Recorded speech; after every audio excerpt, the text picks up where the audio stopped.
Halo semuanya, perkenalkan nama saya Paulus Apriano. Saya adalah mahasiswa semester 2 dari program studi pendidikan bahasa Inggris dari Fakultas Keguruan dan Ilmu Pendidikan Universitas Nusa Nipah.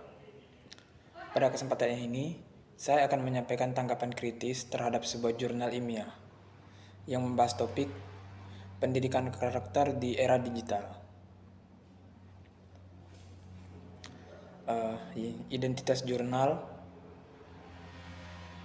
judul, peluang dan tantangan pendidikan karakter di era digital. Ditulis oleh Elektrananda Anugrah A. Sidiki. Tahun terbit 2021. Nama jurnal Paris Langkis. Jurnal yang ditulis oleh Elektrananda Anugrah A. Sidiki dengan judul Peluang dan Tantangan Pendidikan Karakter di Era Digital memberikan kontribusi penting dalam memahami bagaimana pendidikan karakter dapat beradaptasi dan berkembang di tengah arus transformasi digital.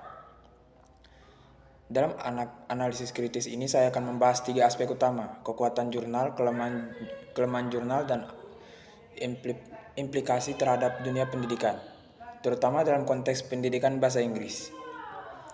Baik, yang pertama, kekuatan jurnal. Pertama-tama, jurnal ini menunjukkan kekuatan dalam hal relevansi topik. Isu pendidikan karakter menjadi sangat penting di tengah krisis moral dan sosial yang muncul seiring dengan meningkatnya penggunaan teknologi di kalangan pelajar. Penulis dengan cermat mengaitkan fenomena digitalisasi dengan dampaknya terhadap perkembangan karakter generasi muda, yang menjadikan tulisan ini sangat relevan dengan situasi saat ini. Kekuatan kedua terletak pada kerangka konseptual yang digunakan. Penulis menyampaikan kerangka berpikir yang runtut dan menyeluruh, mulai dari definisi pendidikan karakter, prinsip-prinsipnya, hingga bagaimana teknologi bisa menjadi alat sekaligus tantangan dalam implementasinya. Ia menggunakan pendekatan kualitatif berbasis observasi, wawancara, studi pustaka, dan survei yang memberikan kedalaman dalam analisis. Selain itu, penulis juga menyusun klasifikasi yang jelas antara peluang dan tantangan dalam pendidikan karakter di era digital. Hal ini mempermudah pembaca untuk memahami dinamika yang terjadi. Misalnya, penulis mengidentifikasi bahwa media digital bisa menjadi sarana penguatan nilai-nilai karakter melalui konten edukatif yang inspiratif dan memotivasi. Di sisi lain, ia juga mengingatkan akan bahaya paparan informasi negatif yang bisa melemahkan nilai moral peserta didik. Poin yang kedua, kelemahan jurnal. Menurut saya, meski memiliki banyak kelebihan, jurnal ini juga tidak lepas dari kelemahan yang patut dicermati. Pertama, jurnal ini tidak menyertakan data kuantitatif atau statistik yang dapat memperkuat argumen. Dalam konteks dunia akademik saat ini, penggunaan data kuantitatif dan statistik sangat membantu pembaca untuk melihat gambaran yang lebih objektif tentang seberapa besar pengaruh era digital terhadap pendidikan karakter. Kedua, jurnal ini kurang memberikan strategi atau langkah-langkah praktis yang dapat diterapkan oleh guru, orang tua, atau lembaga pendidikan dalam menjawab tantangan tersebut. Misalnya, ketika membahas maraknya konten negatif di media sosial, penulis hanya menyebut bahwa hal ini menjadi tantangan, namun tidak dijelaskan bagaimana peran sekolah atau guru dalam membentuk kesadaran siswa agar lebih bijak dalam bermedia digital. Pembaca mengharapkan adanya solusi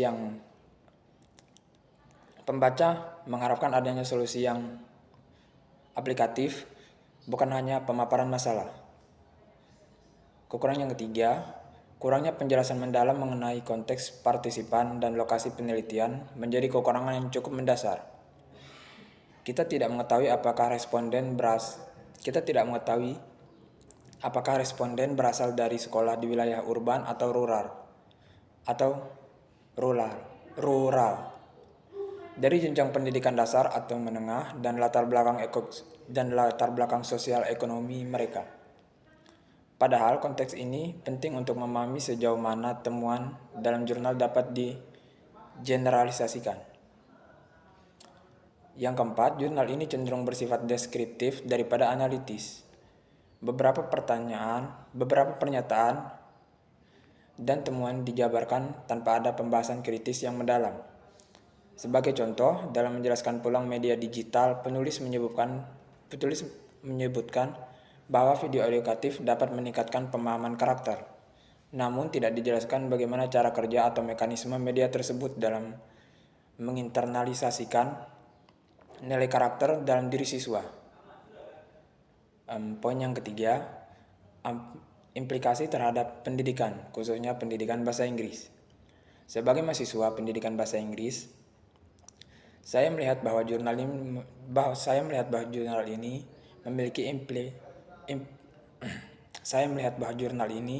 memiliki implikasi yang sangat besar terhadap pembelajaran di kelas, khususnya dalam hal integrasi karakter dalam pengajaran bahasa. Bahasa bukan hanya alat komunikasi, tetapi juga medium untuk menyampaikan nilai-nilai.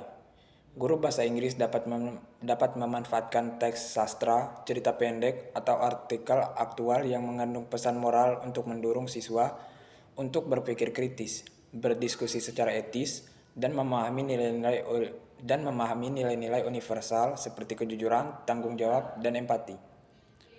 Selain itu, menurut saya guru bahasa Inggris dapat memanfaatkan platform digital seperti YouTube, podcast, atau aplikasi pembelajaran berbasis AI untuk mengajarkan bahasa sekaligus menanamkan karakter.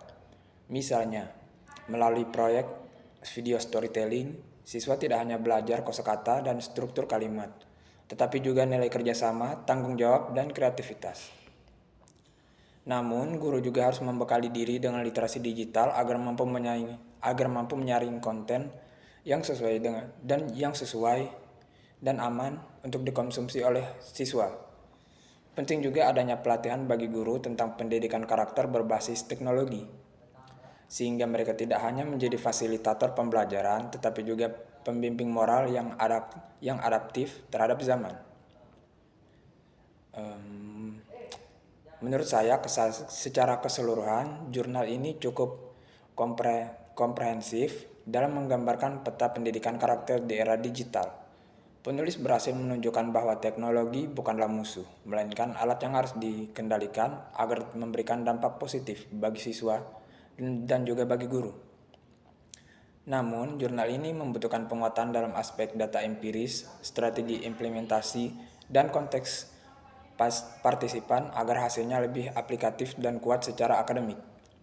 Dalam konteks pendidikan bahasa Inggris, integrasi pendidikan karakter melalui media digital merupakan langkah strategis untuk membentuk siswa yang tidak hanya cerdas secara kognitif, tetapi juga matang secara emosional dan moral.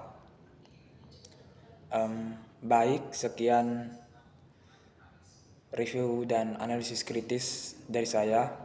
Terima kasih.